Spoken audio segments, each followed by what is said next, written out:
It's the fastest way to clear Caleb's debt. He thought I couldn't hear him, but I did. And in that moment, something inside me finally broke.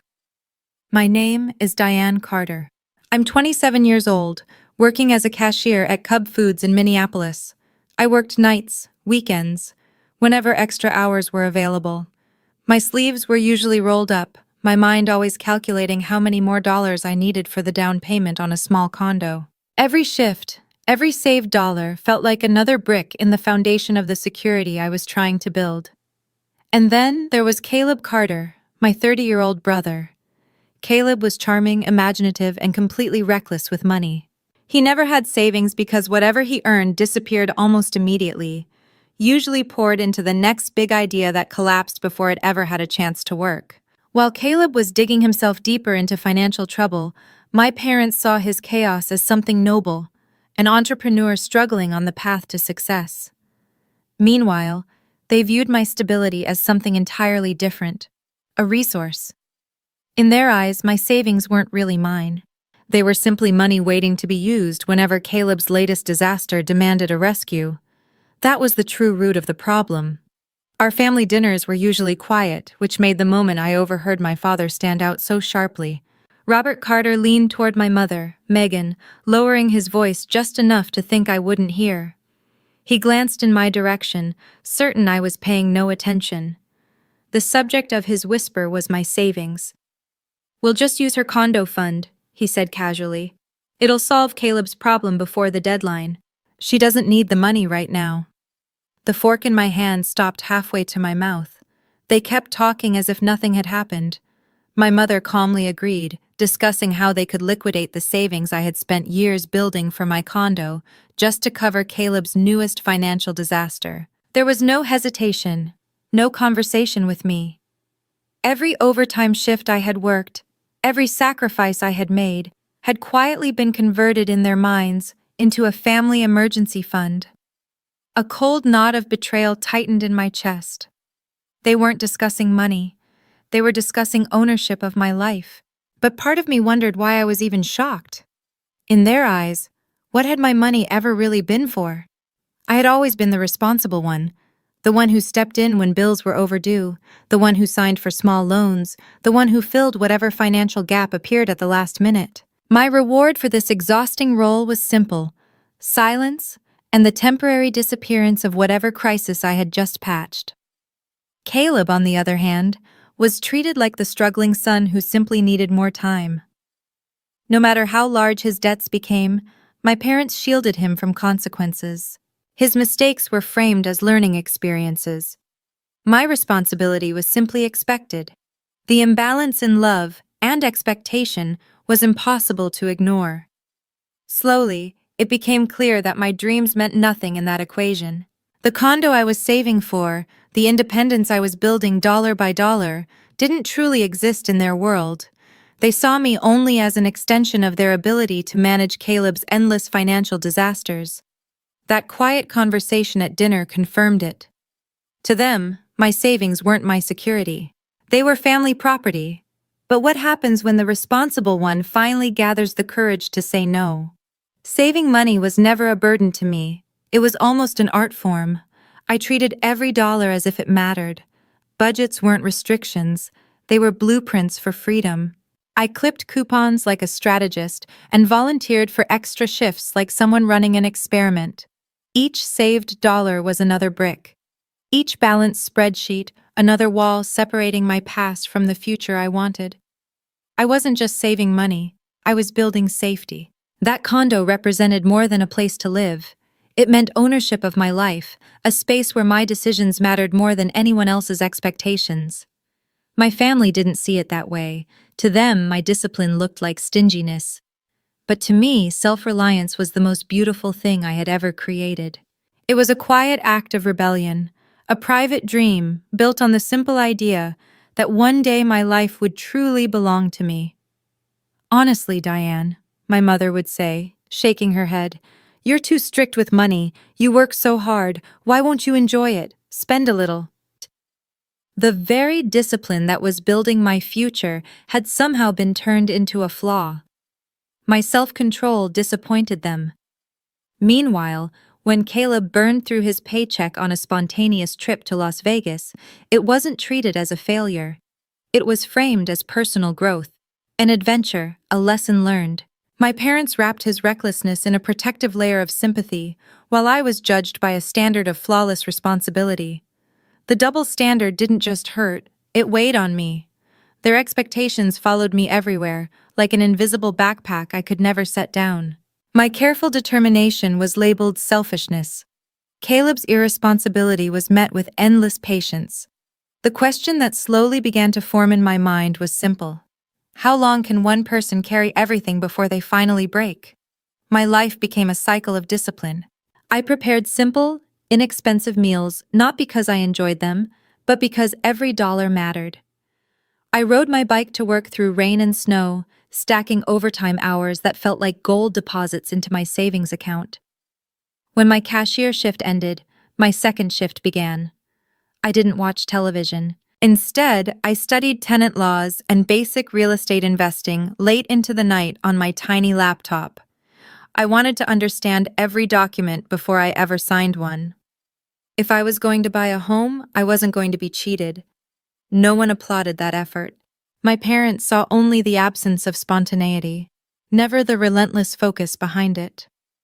But the quiet pride I felt inside kept me going. I was earning my independence hour by hour, unseen and uncelebrated. Eventually, I reached the number I had been chasing. My savings account finally held enough for the condo down payment. Years of discipline had paid off. I waited, almost nervously, for some kind of recognition, a simple, well done, maybe a smile, maybe even a small celebration. Instead, I received the response I should have expected. "That's wonderful, honey," my mother said casually. "Now you can stop focusing so much on yourself. Caleb really needs help with a credit card situation." In that moment, my accomplishment stopped being a destination. It became a starting point for Caleb's next rescue. That was the moment I finally understood something painful but undeniable. My parents didn't actually want me to succeed. What they wanted was for me to remain stable enough to keep rescuing their favorite son. Realizing that truth felt like swallowing something bitter. My value in the family had never been about who I was. It depended entirely on how useful I was to Caleb. Approval was never something I could truly earn. It was always postponed, always conditional. My quiet sacrifices clearly weren't enough anymore. If I wanted to protect the future I had spent years building, I needed guidance, someone who could show me how to defend what was mine. But at the time, I had no idea where that kind of wisdom would come from. My thoughts were tangled with spreadsheets, numbers, and resentment. One afternoon in the break room at Cub Foods, I sat staring at my budgeting file when Olivia Bennett, a senior coworker, noticed the tension written across my face. Olivia carried herself with a calm confidence that immediately stood out. She was successful, yes, but more importantly, she radiated a kind of quiet peace I had never seen before. "That pattern will never end, Diane," she told me gently. "You're the family emergency fund. They'll keep calling it love, but what it really is financial enabling dressed up as family duty." Hearing someone say those words out loud felt like a shock of cold water. It was the truth I had been avoiding for years. Then Olivia gave me the advice that changed everything. "If you want to help people," she said, "offer them options, not your bank account. That's still caring, but it isn't enabling." The sentence stayed with me like a lifeline. It wasn't about selfishness at all. It was about understanding where my responsibility ended. Olivia wasn't simply offering comfort, she was giving me a strategy for freedom. She helped me see that boundaries weren't barriers meant to shut people out. They were fences designed to protect what mattered most. That conversation lit a spark. For the first time, I saw a path toward my condo dream that didn't require me to sacrifice everything for Caleb's mistakes. The balance of power in my life was beginning to shift. I had the knowledge. What I needed next was the courage to act, and eventually I found it. My first step was simple but deliberate. I opened a separate account at a completely different bank. It became what I privately called my freedom fund. Automatic transfers moved money there before I could second guess myself, or before anyone else could discover it. Legally, the account belonged to me alone. My parents had no authority to withdraw anything from it. The only way they could ever reach that money was if I willingly transferred it. My financial security quietly disappeared from view. Having Olivia as someone I could trust changed everything. Instead of guilt, she gave me encouragement and practical advice. She reminded me that protecting myself wasn't selfish, it was responsible. With her support, the old voices of family doubt slowly lost their power. I wasn't abandoning anyone, I was simply behaving like an adult who understood her limits. Eventually, I contacted a mortgage specialist through Wells Fargo Home Mortgage. It felt like stepping onto a battlefield I had been training for my entire life. The fear was real, but the desire to open my own front door someday was stronger. Every form I filled out, every question I answered, felt like a quiet act of defiance against the idea that my life belonged to someone else. Then one afternoon the email arrived. Mortgage pre-approval confirmed. I sat alone in my car, my hands trembling as I read it. It wasn't just a loan approval, it was proof that my future was real. I had done it despite everything my family expected of me. In a single moment, years of pressure seemed to lift off my shoulders. But even then, I understood something important. The closer I came to closing on the condo, the harder my family would try to reclaim what they believed was theirs. Soon the closing date was officially scheduled. I taped the checklist to my refrigerator and began crossing off tasks one by one, like a child counting down to Christmas morning. A message from Nathan Brooks, my realtor, arrived shortly after. 2 weeks left. The dream suddenly felt solid, almost tangible. I double-checked my accounts, making sure the down payment was safe and untouched. Olivia's voice echoed in my mind. "Protect your earnest money, Diane." That account was more than a bank balance. It was the armored vault protecting my independence, the thin barrier between my freedom and a lifetime of obligation. The following Sunday felt deceptively ordinary. The familiar smell of pot roast and gravy filled the house, creating the illusion of a normal family dinner. I allowed myself to relax for a moment, enjoying the routine before the big change ahead. The closing documents were folded neatly inside my jacket pocket, ready for me to share the news. Then I heard my father's voice from the kitchen. "His loan shark deadline is Friday. We just need Diane's savings cleared tomorrow. Tell the broker she's postponing the condo. She'll understand." I froze. This wasn't speculation anymore. It was an active plan, an immediate one to take my future away. And the most disturbing part was the casual certainty that I would simply accept it. They weren't discussing money. They were discussing ownership of my life. My savings were nothing more than insurance against Caleb's mistakes. They were ready to sacrifice the single biggest milestone I had ever worked toward without even telling me. Across the room, Caleb muttered into the phone. The debt collector called again. "Mom, I told you I'm trying to handle it." His trying was about to cost me everything. He didn't even realize that his careless decisions were being paid for with years of my sacrifice. That was the moment the line finally appeared. They didn't see me as a daughter. They saw a resource. The shock faded quickly, replaced by something colder and stronger. Anger sharpened into resolve. I wasn't going to let them walk into a bank and dismantle my future. This was the moment I finally spoke. The room fell silent as I stepped forward. The closing document still clutched in my hand like armor. "I heard that," I said calmly. "Stop. My savings are not available for Caleb's debt. I'm closing on my condo in 2 weeks." The firmness of my own voice surprised even me. It sliced through the comfortable assumption they had been operating under. My mother waved her hand dismissively. "Oh, sweetheart, don't be dramatic. It's just a temporary loan. We'll pay you back. Family helps family. You don't really need that condo right now." Years of sacrifice were reduced to a small inconvenience in their plan. My father's tone hardened. "You will help, Diane. That money is just sitting there. Caleb needs it. Find a cheaper place. This is about family, not your ego." To them, my savings were community property. My future was their emergency fund. The heat rising in my chest wasn't shame, it was justified anger. Caleb leaned back in his chair and shrugged. Relax, Diane. You're always so intense about money. It's not like you're buying some huge mansion. Just save again. 2 years tops. That single careless sentence erased years of effort in an instant. The disregard for everything I had worked for cut deeper than anything else. And suddenly, something inside me changed. Every ounce of obligation I had carried, every desperate attempt to earn their approval, simply disappeared. My anger cooled into something far more powerful: clarity. They weren't fighting to save Caleb. They were fighting to keep control of me. And that system had just broken. I understand perfectly, I said quietly. And the answer is no. The money is already committed. I'm not liquidating my life for your convenience. My refusal settled over the room like a weight, heavy, undeniable.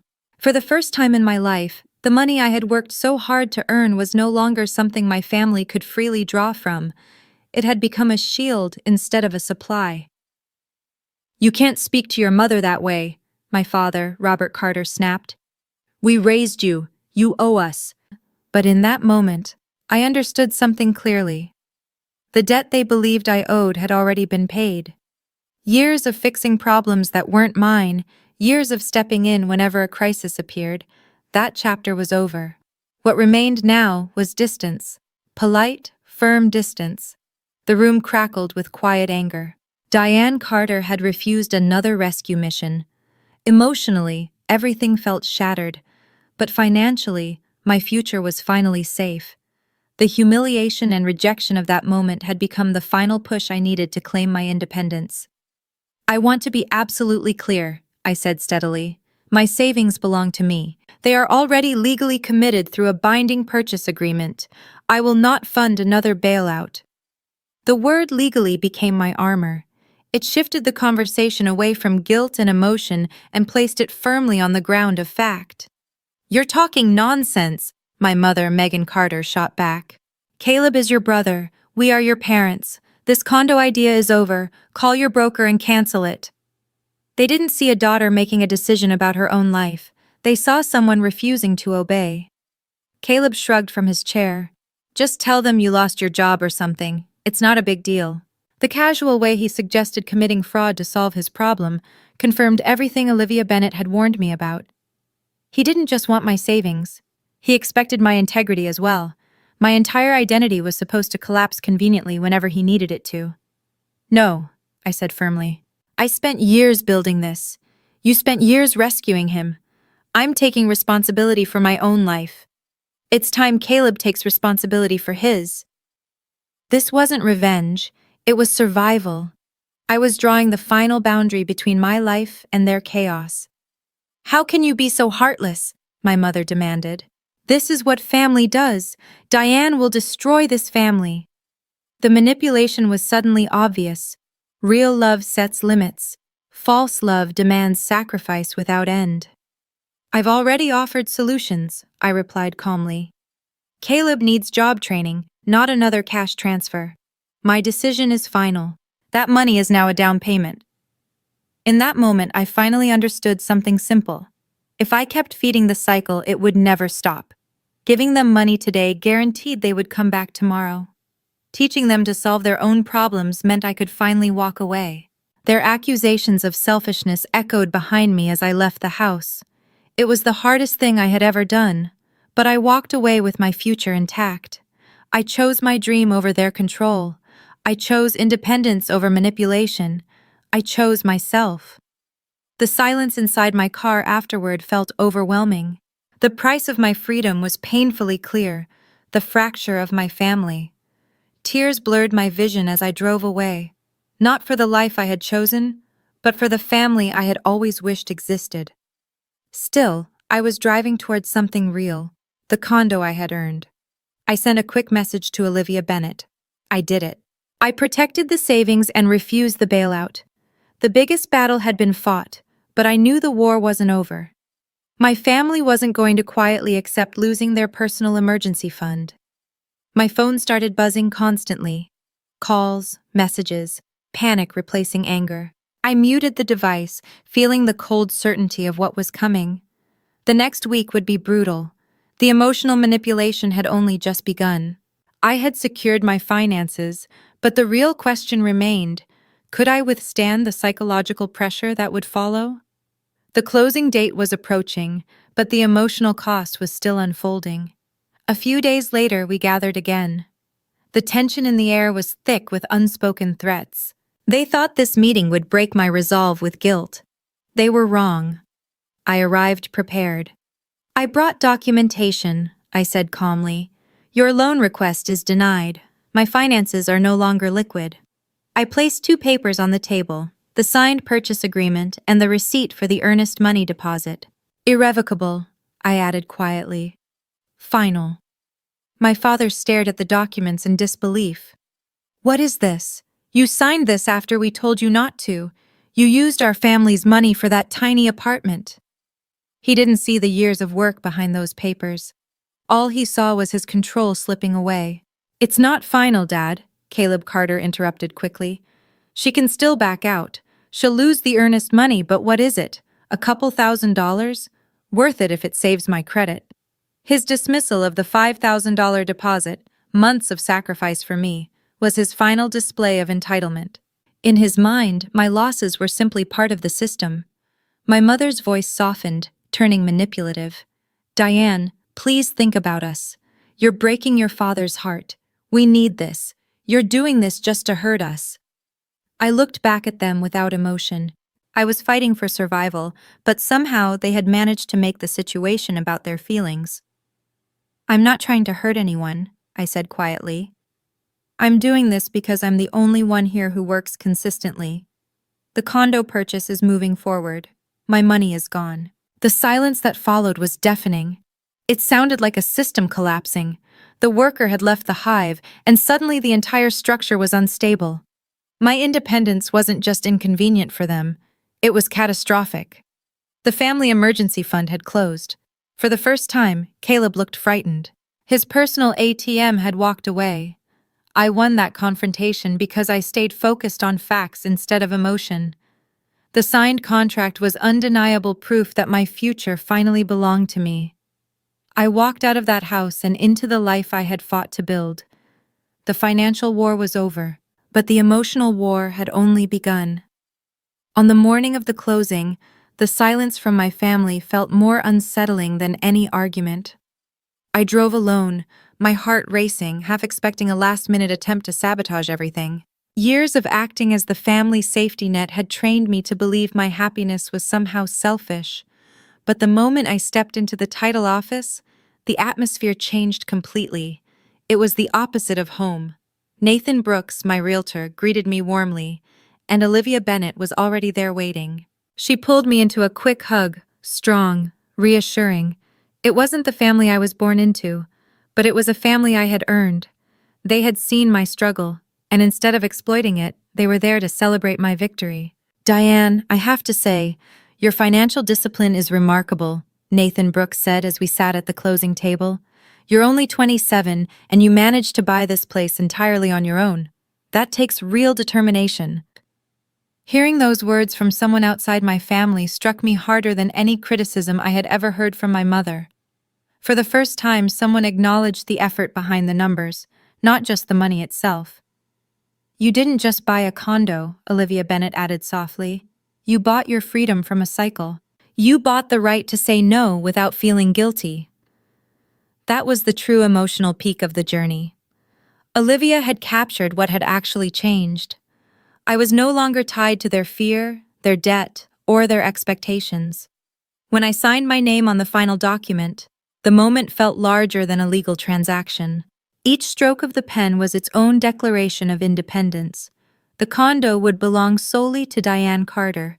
No co-signers, no shared ownership, just my name and the future I had built.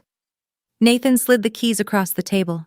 Only after my home was secured did I allow myself to confront the deeper financial deception inside my family. That investigation would eventually uncover the missing trust funds. The small piece of metal felt surprisingly heavy in my hand, heavy in the most wonderful way. They weren't just keys to an apartment. They were the keys to my life. I looked down at them and quietly began to cry. Not out of sadness, but out of pure, overwhelming triumph. When I stepped inside the condo for the first time, the emptiness felt beautiful. The blank walls weren't lonely, they were possibilities. No family debt, no expectations, no pressure could enter that space unless I allowed it. The quiet felt restorative.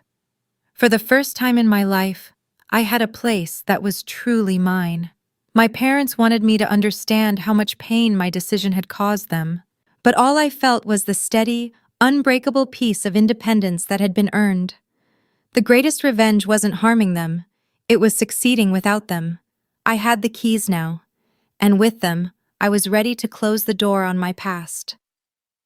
The day I moved out of my parents' house barely registered to them. I rented a small truck and packed my belongings alone. No one offered help. The only thing they provided was a heavy silence filled with quiet disapproval. They wanted me to feel the burden of my decision. Instead, all I felt was freedom. My mother, Megan Carter, stood at the kitchen window watching as I loaded the truck, her face tight with disappointment. My father, Robert Carter, sat at the table pretending to read the newspaper, refusing to acknowledge that the driveway was slowly emptying. Caleb Carter didn't even bother to look up from the television.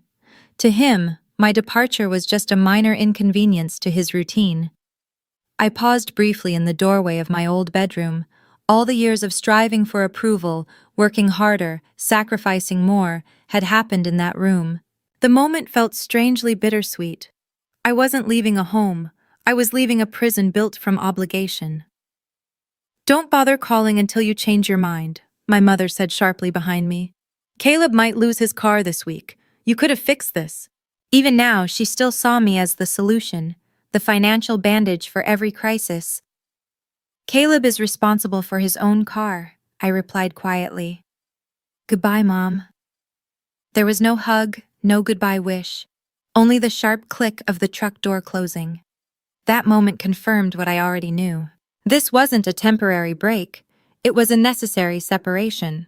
I drove away with the past shrinking in my rearview mirror.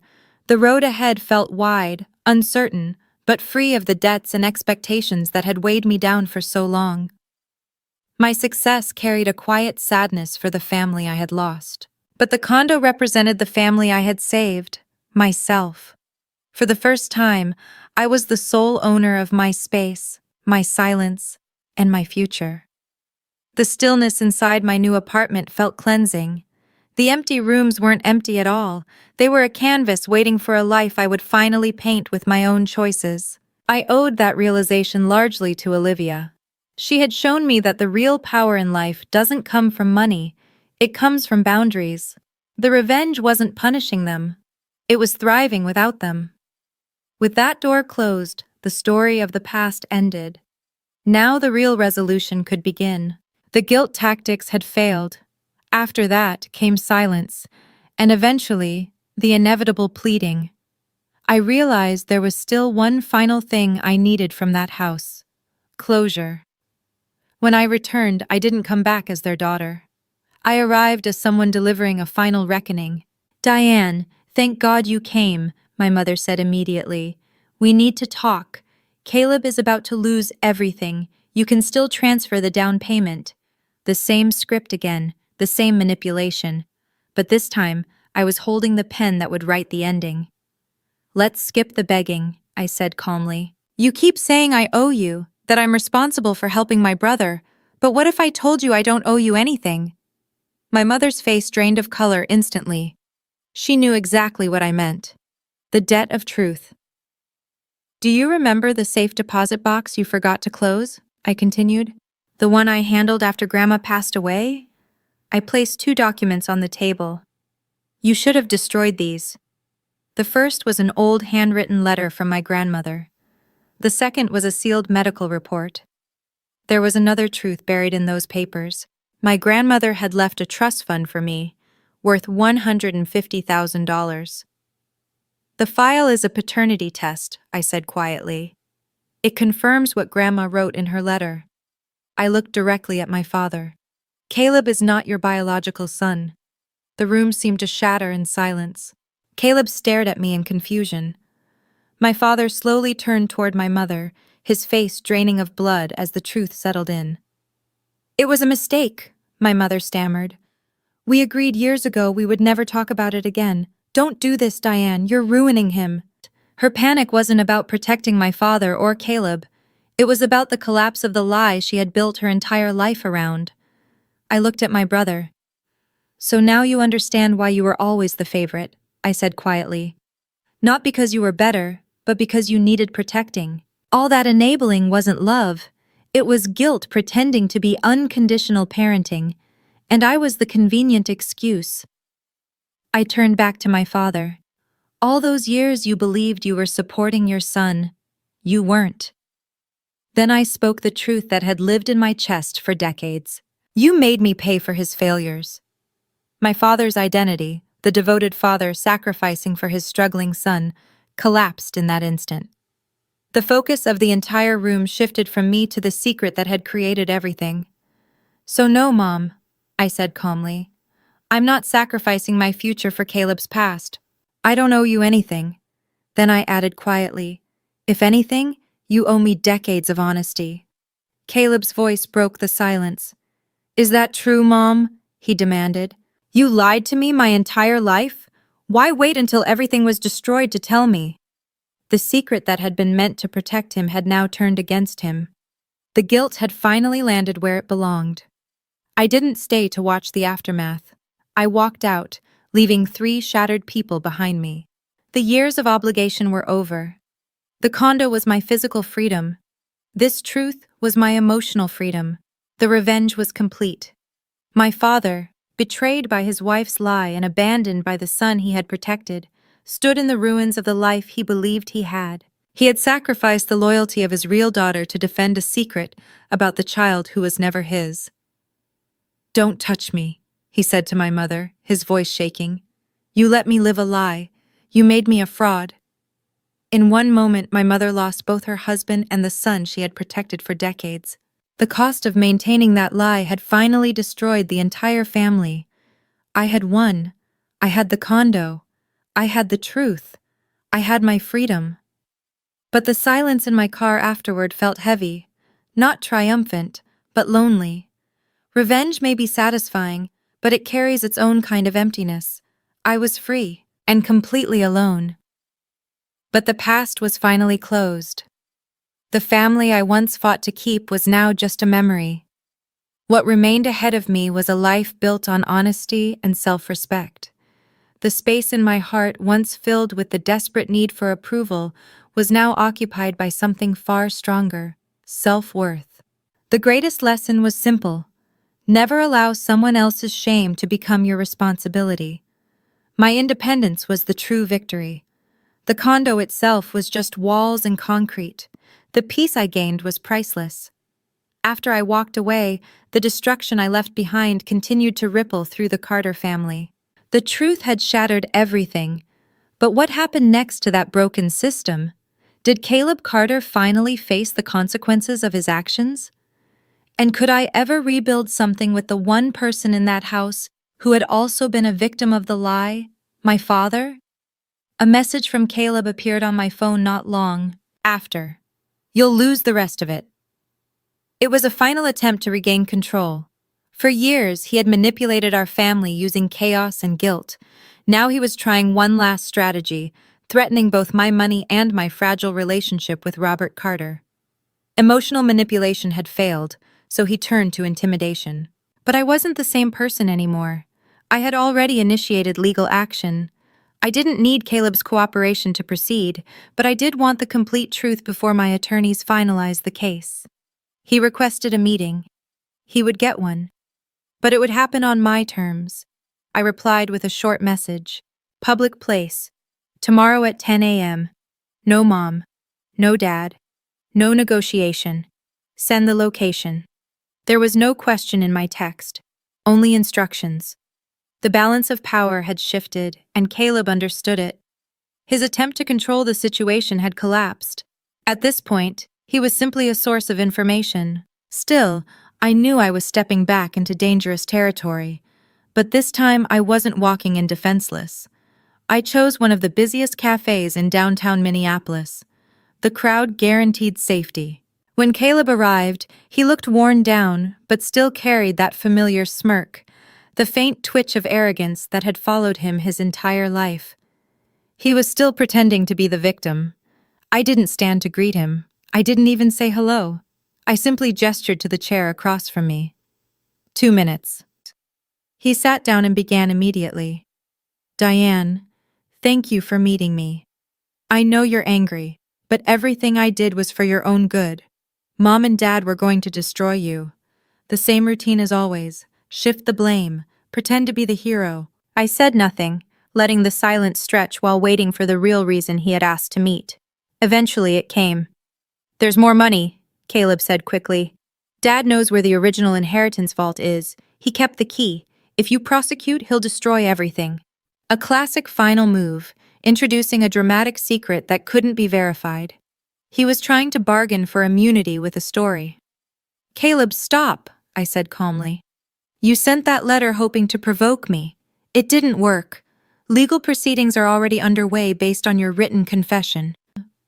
I had learned something important through all of this. Never negotiate with someone who survives on manipulation.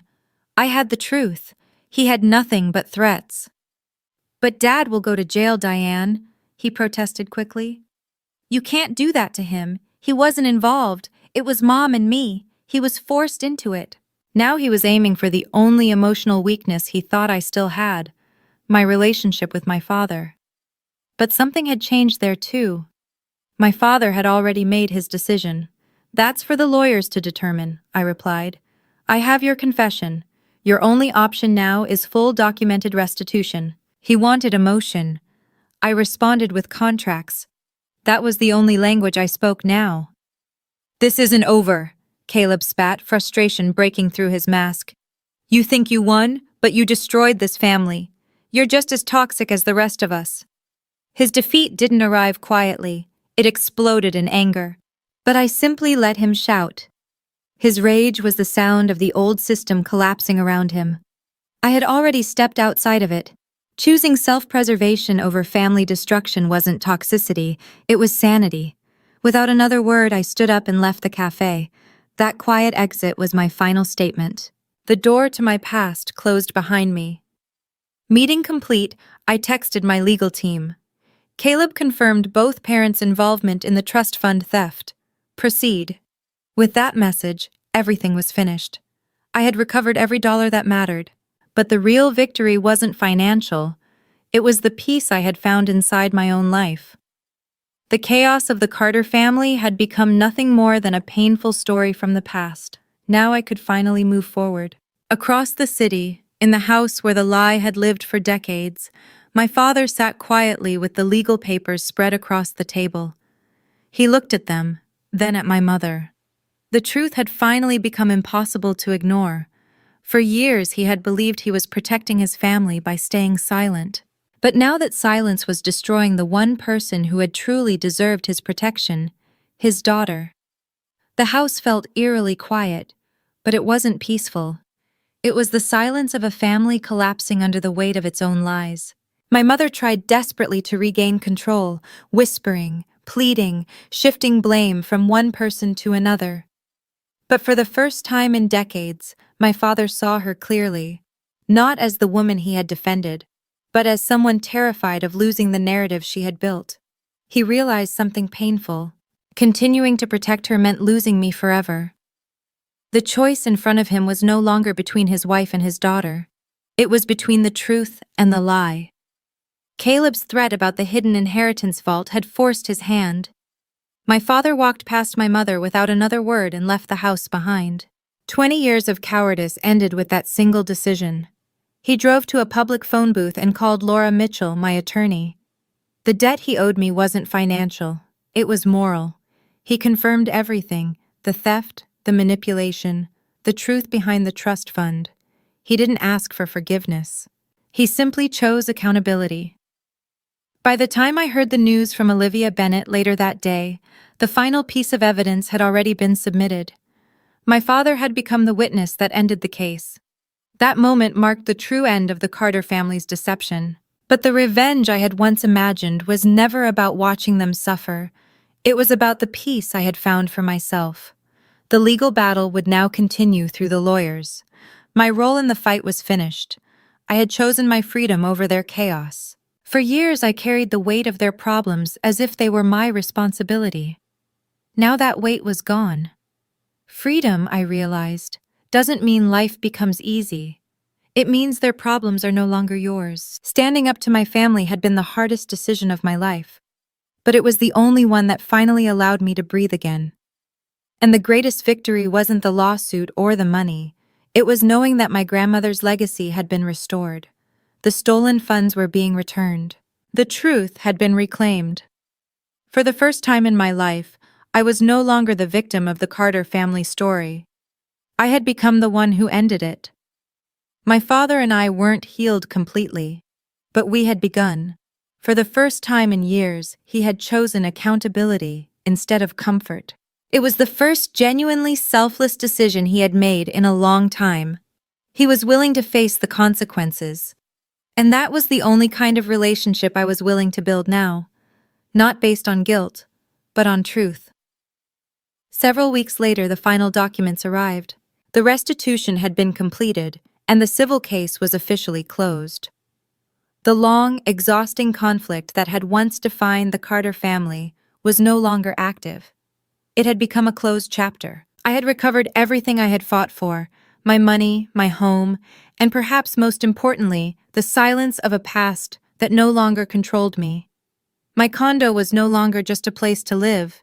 It had become a symbol of something much larger, self-respect. It reminded me that the only way to escape a toxic cycle is to step away from it completely. My family might never change, but I had. The real revenge wasn't what happened to them. It was the life I built without them. If you ever find yourself trapped in a family conflict like mine, remember this. True revenge isn't destruction. It's reconstruction. Rebuild your boundaries. Rebuild your dignity. Rebuild your life. But one question still lingered. What happened to my father after everything collapsed? Did he ever find his way back to me? Or had his final choice cost him everything? The lawsuit ended, but the consequences were severe. Between legal fees and restitution payments, my parents lost their house. What remained wasn't wealth or stability, only the debt created by years of deception. When an entire system is built on lies and manipulation, its collapse is inevitable. "You sent that letter," my mother accused Caleb bitterly. "You destroyed us." Caleb shook his head. "If you had just kept quiet, none of this would have happened." "I told her because it had to stop," he insisted. "I didn't steal from Grandma. You did, Mom. You and Dad." "It doesn't matter," my mother snapped. "Diane did this. She wanted revenge.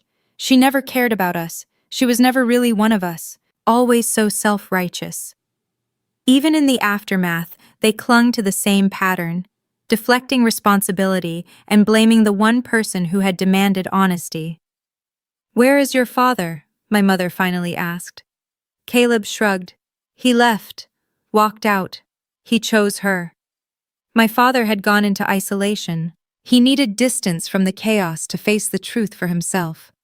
His absence spoke louder than any argument ever could. For the first time, he had stepped away from the sinking ship. "We never had a chance," my mother muttered bitterly. "It was rigged from the beginning."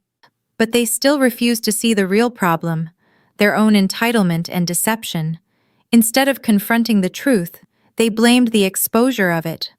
Reconciliation was impossible because neither of them could accept responsibility. My father lost almost everything: his home, his marriage, and the financial security he once had. But in losing those things, he gained something he had never possessed before: clarity. For the first time, he was able to apologize, and that meant he wasn't beyond redemption. I never saw my mother or Caleb again. They remained trapped in the same cycle of denial and resentment that had always defined them. Their punishment wasn't legal or financial, it was psychological. They were locked inside a story where they were always victims. That was the legacy of their choices. But one day, A letter arrived. "I understand why you did what you did," my father wrote. "You showed me the way out. Thank you, Diane. I love you." Those few lines meant more than any money or inheritance ever could. There was no request for help, no excuses, just honesty. And that was enough. That letter marked the beginning of something new, not a perfect reconciliation, but a quiet rebuilding built on truth rather than illusion. The greatest lesson from my journey wasn't justice for the past. It was peace for the future. Sometimes the only way to escape a cage is to break the lock completely. Toxic family systems only survive when people continue participating in them. Once you step away, the structure collapses on its own. With distance from the chaos, I finally had space to rebuild my career, my relationships, and my trust in others. The Carter family story was over. The story of Diane Carter was just beginning. The ultimate revenge isn't destroying someone else, it's living well.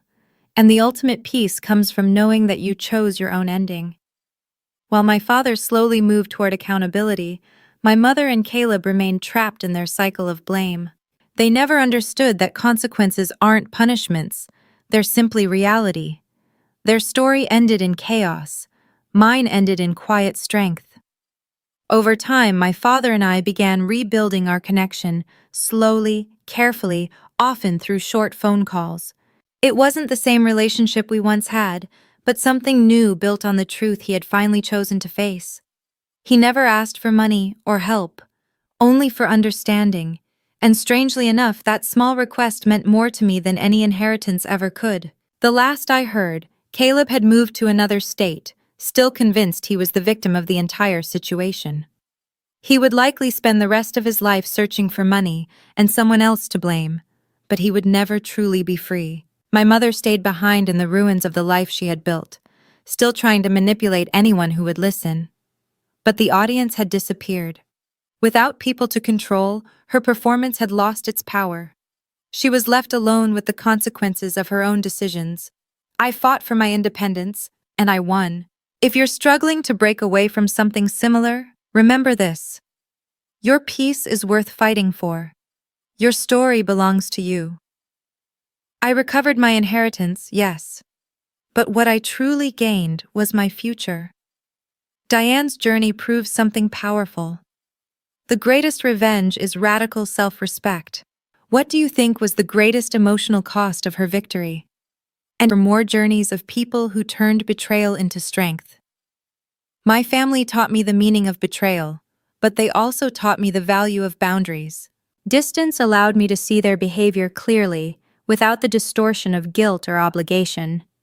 I was finally able to grieve the family I thought I had, and celebrate the life I had actually built. The end of the Carter family saga wasn't an ending at all. It was the beginning of mine. I also know one thing for certain.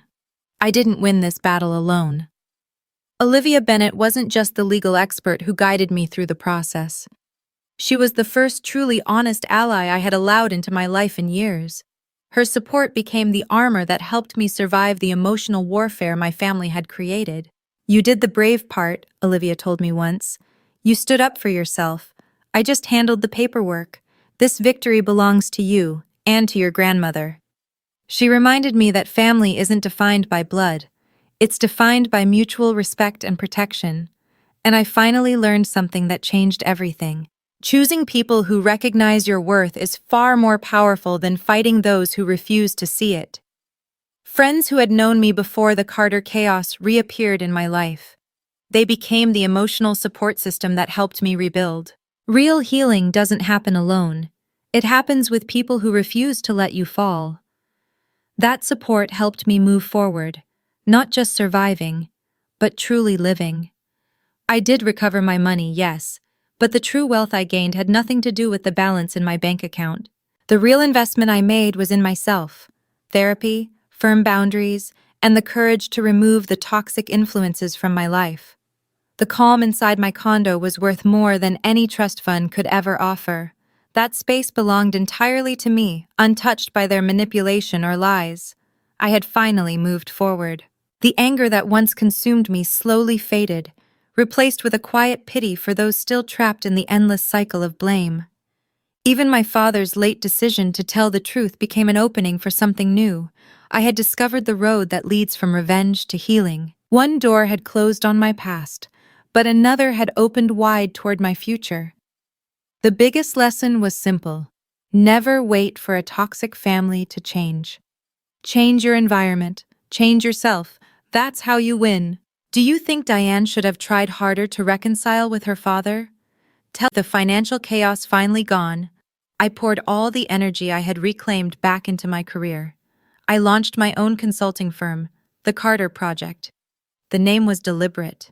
It represented clarity, independence, and the freedom to define myself on my own terms. My life shifted from surviving family drama to thriving professionally.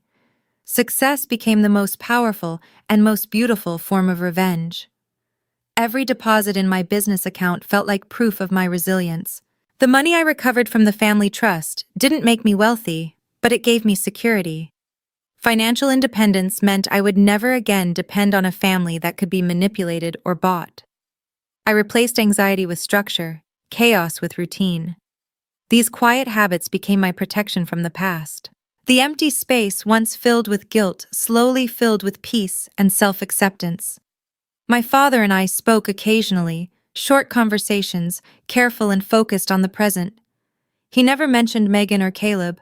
Instead, he talked about the slow, difficult work of rebuilding his life. What we had wasn't the relationship we once imagined, but something new built on honesty. For both of us, that was enough. He later admitted something simple and painful. He had lost almost everything, but he had gained the ability to look in the mirror again. Some relationships, he said, can't be repaired. They can only be rebuilt around truth. Freed from my mother's constant pressure and manipulation, he began to appreciate small things, cooking a simple meal, enjoying the company of a genuine friend, sleeping peacefully without fear. Those became the real rewards of his new life. The luxury I discovered after everything wasn't the size of my apartment. It was the safety and authenticity of the people around me. Looking back, my journey wasn't just about revenge. It became a blueprint for escape. It taught me that when a family tries to break you, the most powerful move is to rebuild yourself somewhere else. I was no longer defined by my bloodline. I was defined by my choices. The Carter family story ended there. Diane Carter didn't just recover her money, she built a future that was entirely her own. She traded toxic loyalty for genuine freedom, proving that accountability is the foundation of healing. The Carter family might remain a cautionary tale, but Diane became proof that self-rescue is possible. If you're struggling under the weight of a toxic family dynamic, remember this. Reclaiming your life is possible. Your voice is your greatest tool. Use it. What once looked like vulnerability eventually became strength. The pain I endured became something that could inspire others. I learned to trust my instincts instead of blindly trusting blood ties. The path I chose was difficult, but it was the only one that led to authentic happiness. My future wasn't inherited, it was built. Meanwhile, while I moved forward, my mother remained stuck in the wreckage of the life she created. She still waited for the world to apologize to her. Blame had become her prison. The Carter family became nothing more than a footnote in my life story. A dark chapter that I finally closed. Standing up for yourself doesn't end your life. It begins it. Revenge was only the doorway. The life that followed was the reward. This is my story. How I rebuilt my life piece by piece, decision by decision. Diane Carter's journey proves that it is possible to break the chain of dysfunction and still choose love on your own terms. If I look back at the woman I used to be, the one who feared disappointing her parents even as they quietly stole from her future, if I could speak to her now, I would tell her something simple. The fear of conflict can be far more destructive than the conflict itself. My revenge was never dramatic or explosive. It was simply the act of correcting a massive injustice that had been allowed to continue for decades.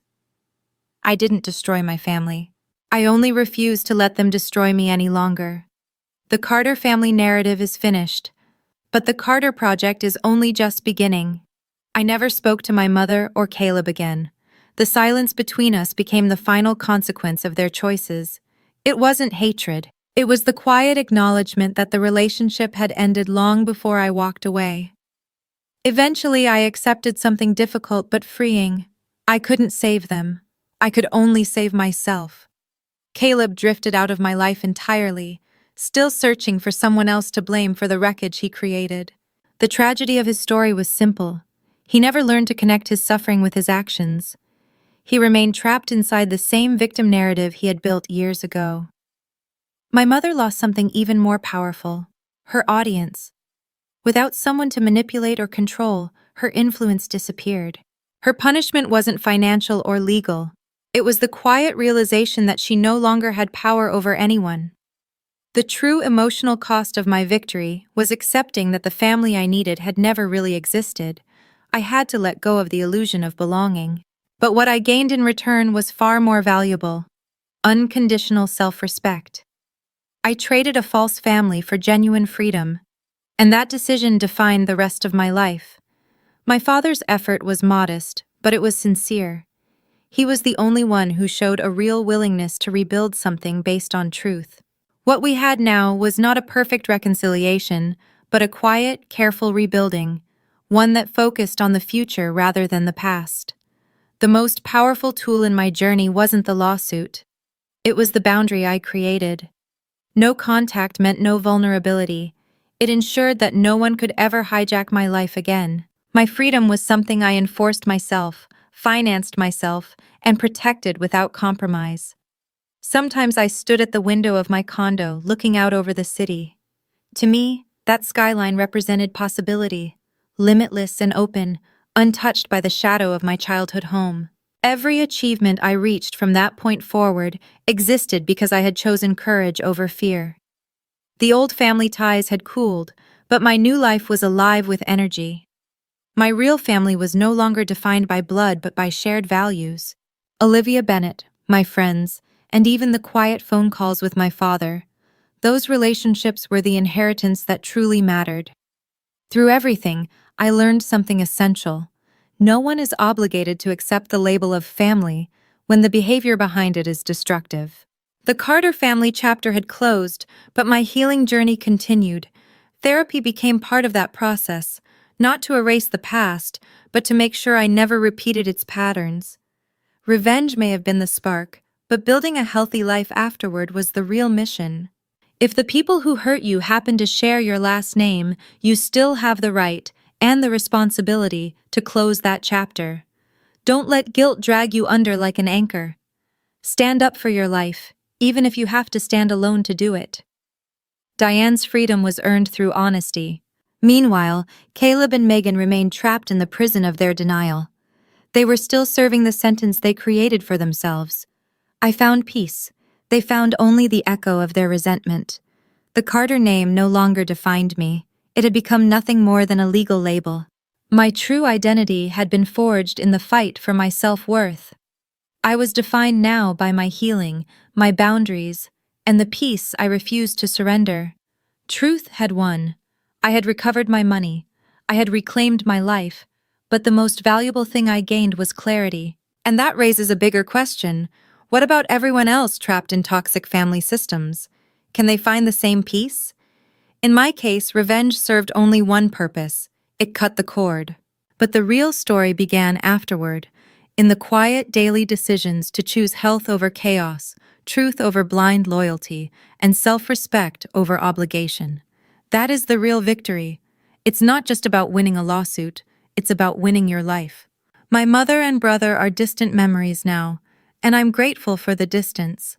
That separation is my strongest boundary and my deepest peace. My story began with betrayal, but I chose to end it with resilience. What I chose was never truly about money. It was about reclaiming the dignity that had slowly been taken from me over the years. Through everything that happened, I learned something simple yet powerful. Truth is the strongest weapon against manipulation and emotional deception, and the most choosing no contact was not an act of cruelty. It was survival. It was the decision I made to protect the peace that I fought so hard to build. In the end, I understood something that took me years to accept. No one is obligated to set themselves on fire just to keep others warm in their chaos. The real success of my journey was never about material wealth. It was about how I transformed my pain into strength. For years, I stayed silent. I was afraid of conflict. I was afraid of disappointing the very people who were supposed to love me.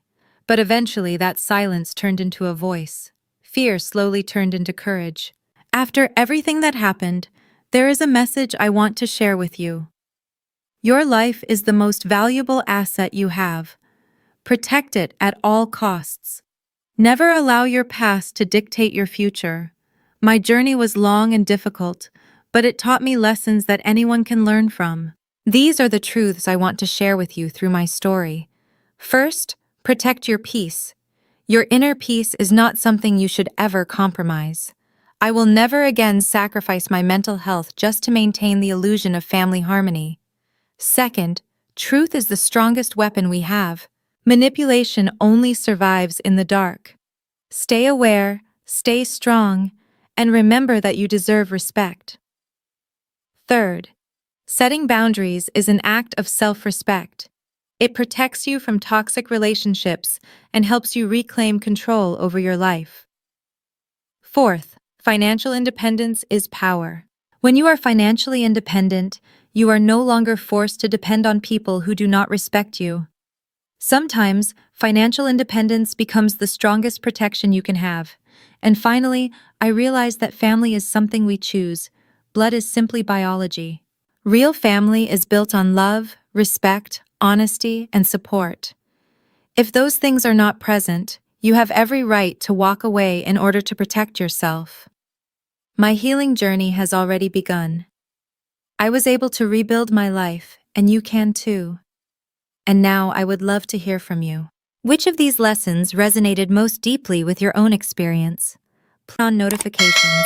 There are many more stories about people who turned betrayal into strength and found the